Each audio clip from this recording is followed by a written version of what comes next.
Hello guys, welcome back to another video. तो guys, Aawaz financers की financial year 2023 की first quarterly result out हो चुकी है। तो गाइस, इस वीडियो में हम लोग यही देखेंगे कि कंपनी ने जून क्वार्टर में कैसी परफॉर्म की है, क्या क्या पॉइंट्स इंप्रूव हुई है एंड कहाँ कहाँ पे कंपनी ने डिटोरिएट की है। और कंपनी के फंडामेंटल्स भी चेक करेंगे और देखेंगे कि क्या ये कंपनी पैसे लगाने लायक है या नहीं। उसके साथ साथ हम लोग कंपनी के टेक्निकल्स के बारे में भी डिस्कस करेंगे। तो गाइस, बिना टाइम वेस्ट किए कंपनी की फंडामेंटल एनालिसिस करते हुए वीडियो को शुरू करते हैं। तो गाइज, अगर इस कंपनी के बिजनेस के बारे में डिस्कस करें तो ये कंपनी हाउसिंग लोन्स प्रोवाइड कराती है।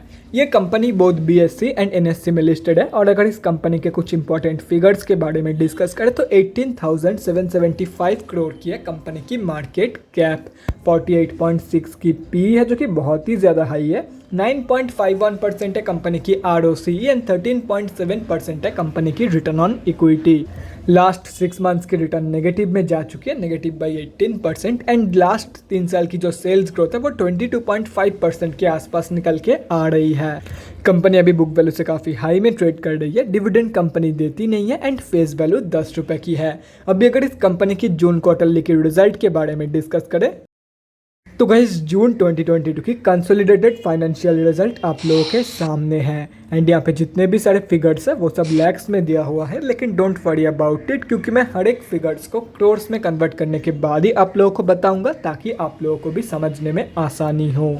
तो गाइस, सबसे पहले कंपनी की इनकम चेक करते हैं। तो जून 2022 की क्वार्टर में कंपनी ने अप्रॉक्सीमेटली 353 करोड़ की इनकम जनरेट किया है। और अगर ये मार्च 2022 की क्वार्टर एंड जून 2021 की क्वार्टर से कंपेयर किया जाए तो मार्च 2022 की क्वार्टर में कंपनी ने अप्रॉक्सीमेटली 365.3 करोड़ की इनकम जनरेट किया था एंड जून 2021 की क्वार्टर में 272 करोड़ की इनकम।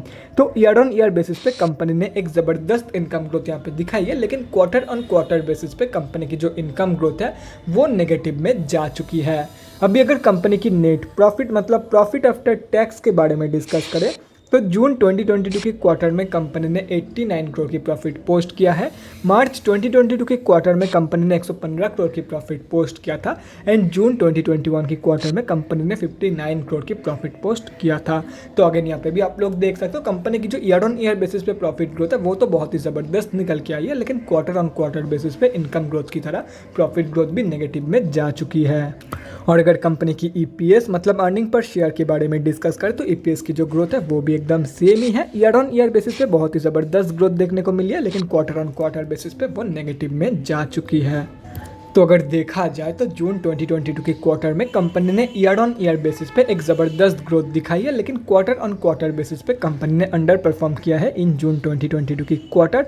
तो अगर ओवरऑल देखा जाए तो जून क्वार्टर की जो रिजल्ट है वो ठीक ठाक ही निकल के आई है, ना ही बेकार ना ही बढ़िया, एकदम बैलेंस्ड रिजल्ट निकल के आई है जून 2022 की क्वार्टर में।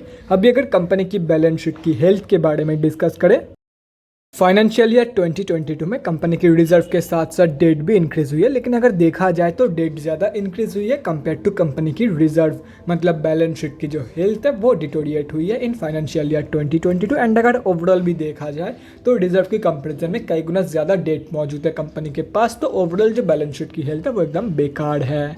अभी अगर कंपनी के कैश फ्लोज के बारे में डिस्कस करें तो कैश फ्लोज की जो कंडीशन है वो इंप्रूव हुई है इन फाइनेंशियल ईयर 2022। FY 2021 में कंपनी के पास नेगेटिव 328 करोड़ की कैश फ्लोज मौजूद थी, जो कि अभी इंप्रूव होकर पॉजिटिव में आ चुकी है एंड अभी कंपनी के पास पॉजिटिव 20 करोड़ की कैश फ्लोज मौजूद है। और अगर कंपनी की शेयर होल्डिंग पैटर्न के बारे में डिस्कस करें तो जून क्वार्टरली की शेयर होल्डिंग पैटर्न आप लोगों के सामने है। जून की क्वार्टर में प्रमोटर्स एंड FIIs ने सेलिंग करी है एंड DIs ने बाइंग। और अगर पब्लिक में देखा जाए तो गाइस, यहाँ पे आप लोग देख सकते हो पब्लिक में 2 ही बड़े रिटेलर की होल्डिंग है।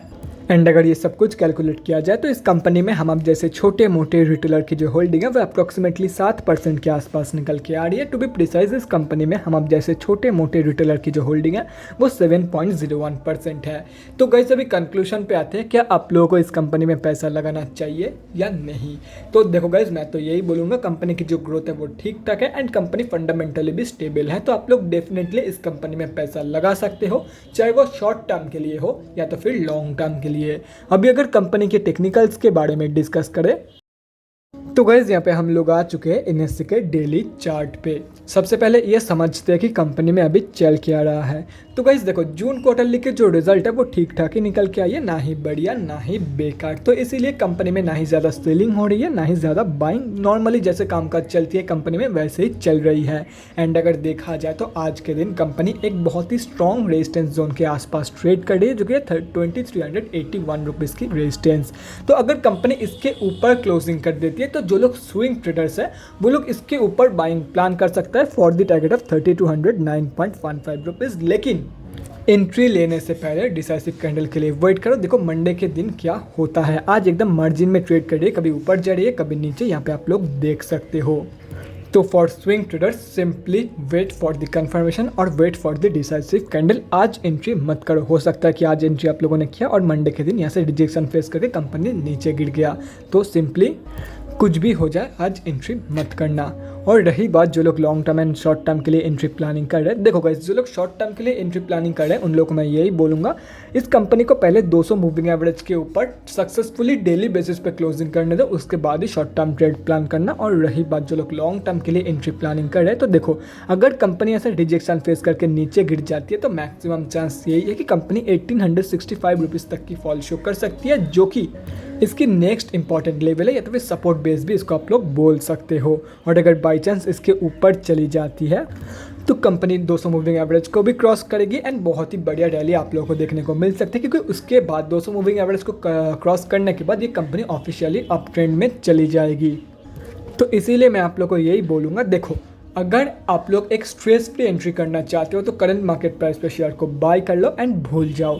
और अगर एकदम थोड़ा सा रिस्क लेके शांति से बाद में एंट्री करना चाहते हो तो आप लोगों को मैं यही बोलूँगा, अगर कंपनी ऐसे रिजेक्शन फेस करके नीचे गिर जाती है तो आप लोगों को बहुत ही सस्ते में मिल जाएगा, तो आप लोग वेट कर सकते हो। लेकिन इसका एक डाउन साइड भी है, अगर बाई चांस कंपनी यहाँ से ही ऊपर चली जाती है एंड बहुत ही बढ़िया रैली दिखाती है तो आप लोगों को बहुत ही महंगे दाम पर इसको खरीदना पड़ सकता है। तो ये सोचने के बाद ही आप लोगों को वेट करना है। तो guys that's it for this video. अगले वीडियो में मिलते हैं गाइज। Thanks for watching. और गाइज अगर आप लोगों के मन में कोई भी डाउट या क्वेरी रहती है स्टॉक मार्केट या किसी भी स्टॉक से रिलेटेड तो कमेंट सेक्शन में कमेंट करके मुझसे पूछ सकते हो, या तो फिर मेरे इंस्टाग्राम का लिंक आप लोगों को डिस्क्रिप्शन बॉक्स में मिल जाएगा, जाके वहाँ पर मुझे DM कर सकते हो फॉर एन वन-on-one कन्वर्सेशन।